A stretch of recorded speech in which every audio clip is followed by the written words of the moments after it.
estudante, como vai? Aqui é a eletiva Leitura e Conexões com a Realidade. Na semana passada, nós vimos a importância da leitura e hoje vamos conversar sobre esse tema.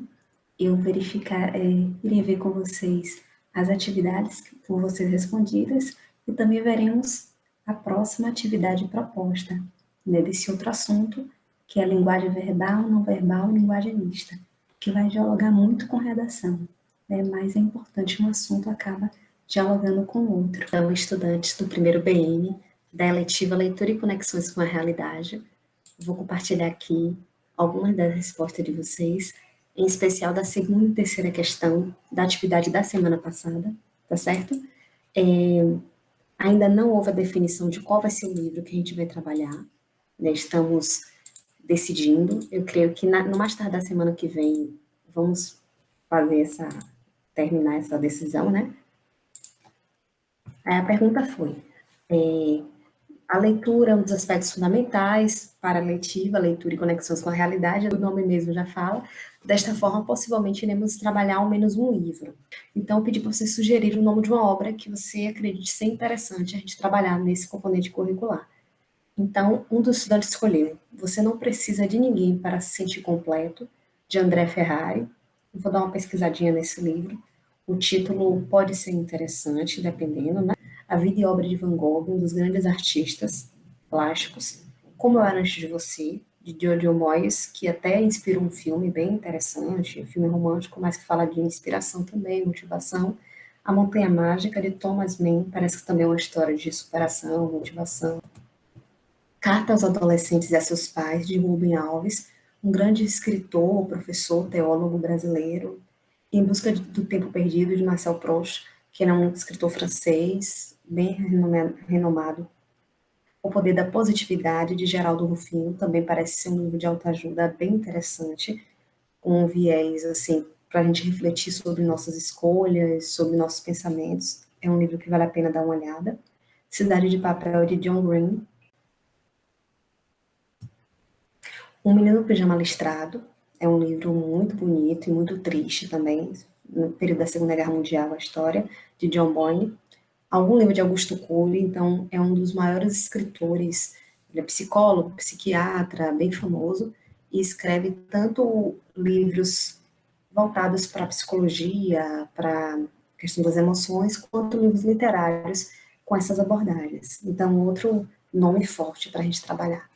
Guerreiro Não Nasce Pronto, de José Luiz Tejon, o título é interessante, vou dar uma olhada também, e algum livro sobre o maior nome da existência, né? O maior nome da humanidade, que é Jesus Cristo, que é homem e Deus ao mesmo tempo, história dividida em antes e depois dele, e realmente conhecer mais sobre Jesus é algo muito bom, que nos agrega e nos acrescenta muito. Ainda faltam alguns estudantes responderem, tá certo, essa questão, e eu vou aguardar a resposta e a gente vai conversando para a semana que vem a gente bater o martelo no livro, tá certo? A outra questão, gente. A leitura de bons livros pode nos tornar pessoas melhores? Comente sobre. Então, houve muitas respostas e eu escolhi algumas para a gente conversando. Aí sim, porque com os livros aprendemos como tratar as pessoas ao nosso redor e a ter empatia pelas pessoas e animais. Essa pessoa, esse estudante falou que o livro nos traz experiência de convivência, experiência de diálogo, de tratar bem as pessoas, de ter empatia, de se colocar no lugar do outro. Bem positiva, né, essa resposta, bem reflexiva. A outra, sim, os livros nos proporcionam a sermos pessoas melhores, pois tem uma diversidade de conhecimentos e aprendizagens.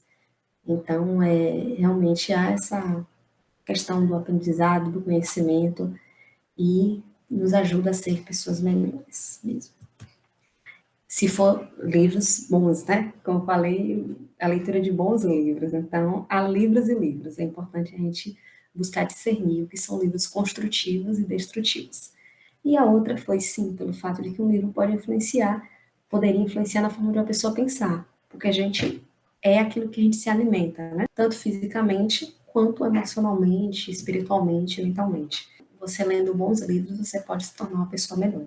Aí as partes específicas, gente, Eu vou colocar no GSA as sugestões, ideias, e caso haja algumas questões de ordem gramatical, ortográfica, tá certo? E a proposta dessa semana. Então, a gente vê a linguagem verbal não verbal. Então, propus a leitura do site Educa Mais Brasil, um vídeo no canal do YouTube Multirio, Palavra Puxa Palavra, Linguagem Verbal não Verbal, e um outro texto no Mundo da Educação, também sobre o tema Linguagem Verbal e não Verbal. E qual foi a atividade, gente, que eu propus para vocês? Falar um pouquinho do assunto, tá certo? E depois colocar a atividade proposta. Então, assim, o nome já diz, verbo, indicação, verbo, em algumas traduções da Bíblia, tem a palavra, no princípio era o verbo, no princípio era a palavra, então verbo, segundo a gramática, é algo que indica ação, estado ou fenômeno da natureza, e o verbo tem a ver com palavra, né? A linguagem verbalizada expressa palavras escritas ou faladas. Então, no dia a dia é uma das linguagens mais comuns. Quando alguém escreve uma mensagem, então, por exemplo, eu explicando aqui para vocês, estamos usando a linguagem verbal, usando palavras para comunicar. Exemplo, um fragmento do poema de Fernando Pessoa. O poeta é um fingidor, finge tão completamente que chega a fingir que é dor, a dor que deveras sente. Enquanto a verbal usa palavras, a não verbal não usa palavras. Então, por exemplo, se eu fizer assim, então são sinais, né? Sinais, gesto, postura, placas e tal. Músicas seria, no caso, o som, apenas o som, sem a letra, no caso. Então, basicamente, vai lidar com imagens. Então, código, né, a questão do sinal de trânsito, o tom da voz, isso tudo, gestos. Então, significa que a ausência de palavras não significa ausência de texto.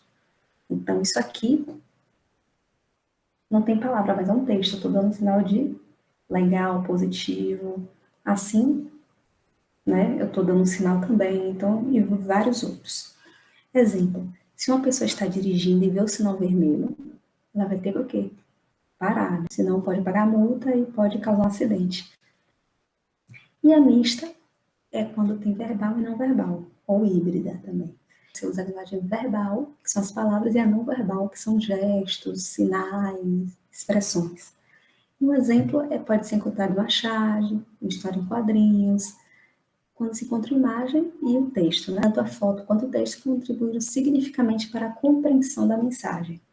Então, a linguagem mista é bem encontrada, principalmente em história em quadrinhos, em charges, em algumas propagandas também, em textos publicitários. E o que eu passei para vocês? A proposta de atividade. Então, a primeira, conforme o que você leu e assistiu, então você vai ler os textos, eu fiz um resumozinho, mas você vai ler os textos, você vai assistir o vídeo e vai responder as questões. Do que trata o assunto? Trata de... O que você compreendeu sobre esse assunto não é para copiar da internet, viu, gente? Vocês vão ter lido, ter entendido e escrever com as palavras de vocês, tá certo? E a segunda questão compreendeu as questões presentes no site Mundo da Educação? Escreva sobre. E que questões são essas? Duas questões que caíram no Enem. Duas questões no site Mundo da Educação do Enem, que a gente vai ver aqui. Então, as duas possuem linguagem não verbal. Vamos ver. A primeira, o artista gráfico polonês Paula Polkszczego nasceu em 1976 e recebeu diversos prêmios por suas ilustrações. Nessa obra, ao abordar o trabalho infantil, esse autor usa sua arte para. Então, percebam a imagem, percebam a desigualdade, percebam, enquanto uma criança tem um trenzinho de brinquedo, a outra está carregando, trabalhando. Então, perceba isso tudo. Uma com roupas mais simples, a outra está arrumadinha, né, com tênis, com boné, e a outra descalça. Então, isso tudo, uma carregando um peso, a outra um trenzinho de brinquedo. Então, qual o objetivo ao fazer essa arte, né, esse artista? Difundir a origem de marcantes diferenças sociais, é uma questão de interpretação. Estabelecer uma postura proativa da sociedade, provocar reflexão sobre essa realidade, propor alternativas para solucionar esse problema, ou retratar como uma questão enfrentada em vários países do mundo. Então, assim, gente, eu sugiro vocês fazerem por eliminação. Fala aqui que, ao abordar o trabalho infantil, qual o objetivo dessa arte? É dizer a origem dessas diferenças sociais, de onde surgiu, originou? Será que tem isso? Ele estabelece uma postura proativa. Essa imagem nos vai refletir? É uma questão, né, bem pertinente. Vocês conseguem refletir nessa imagem? Propõe alternativa? Será que essa imagem propõe alternativa para solucionar? Ou retrata como uma questão enfrentada em vários países do mundo? Então, é uma questão para vocês pensarem.